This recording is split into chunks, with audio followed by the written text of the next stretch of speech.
مقصد من در همین مسئله هم موضوع کار میکنم و مقصد یک سپورتزال در کار میکنم اونجا در هم این خیلی هم زنو هستن هم مردم هستن آیا ما همیشه کار کنم درست یا نادرست؟ اصلا اون جایی که به دینتون خطر دارد یعنی حرکت کنید از این خیلی جاها دور شوید اگر بهترین راه زندگی انتخاب کردنی باشید.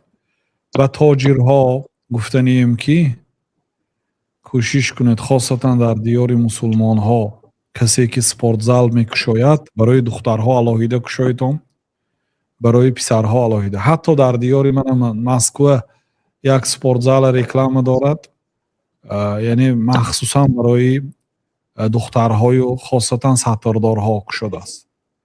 یعنی روس‌ها همین کارا کرده است. برای چی تاجیکان نمیکنید؟ سپورتزال هر یک شهر باید برای زنها علاهیده کنید. تاجرها کنید انشالله برکه می‌یابید. می‌بیاد زنها. و در آمدن با تلفن قطعاً من کردن نکار که اون دو زنک دیگرای به نوار نگیرد دیگر زنهای. خیلی جاهای جمعیتی که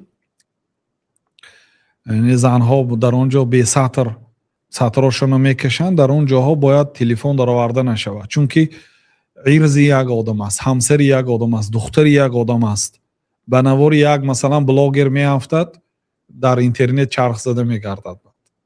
احتیاط کنید اون این مسئله هم کسی سپورتزال میکشاید کسب حلال است فقط زنهای علاهیده کنید مردهای در همه جای دنیا. من در دبی هم یک سپورتزال شروع شدیم برای مردها برای آن که اون سپورتزال هایی که مرد و زن آمیخته است همون مشق هم درست نمی کند از همون سپورتزال فایده درست نمی کند از پی جستجو برای همین مقصد مشق کردن مقصد فایده گرفتن باشد مردهای هم به یک زالی مردانه رویتون زنها به زنانه برای همین همه خلاص برادر.